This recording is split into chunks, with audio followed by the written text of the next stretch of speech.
বাবু, তুমি তো পৃথিবীতে আসলে, তুমি কি চাও? আমার একটা আইফোন, একটা রয়্যাল এনফিল্ড আর সহ সভাপতি পদ চাই। তুমি এত ছোট মানুষ, এসব দিয়ে কি করবে? আজকাল আইফোন আর রয়্যাল এনফিল্ড ছাড়া ভাব আছে না, পদ ছাড়া কেউ দাম দেয় না। বাবু, তোমার কথা শুনে তো সবাই হাসবে। হাসার কি আছে, এটাই তো বর্তমান বাস্তবতা। আমি কি ভুল কিছু বলেছি? বাবুরা, তোমাদের দাবি কি করছো? বাবা মা শুধু ফোন দেখে আমাদের সময় দেয় না, তারা যেন আমাদের সময় দেয়। বাবা মাকে কি বলতে চাও? আমরা বাবা মার জন্য অপেক্ষা করি, কখন তোমরা কাজ শেষ করে আমাদের কাছে আসবা আর একটু সময় দিবা। এখন তোমরা কি চাও?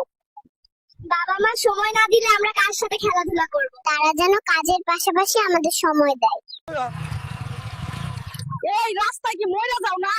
টাকা হজম করে এমন রাস্তা বানাইছো, মানুষ হইবে না? আপনি কোন দল সমর্থন করেন?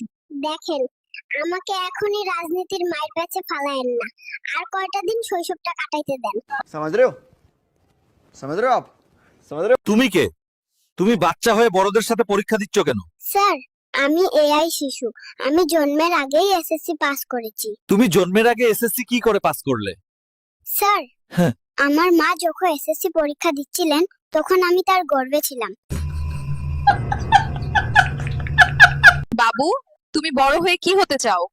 আমি বড় হয়ে চাঁদাবাজ হতে চাই, কারণ আমার জন্মের সময়ও আমাকে চাঁদা দিতে হয়েছে। তুমি বড় হয়ে কোন দল করবা?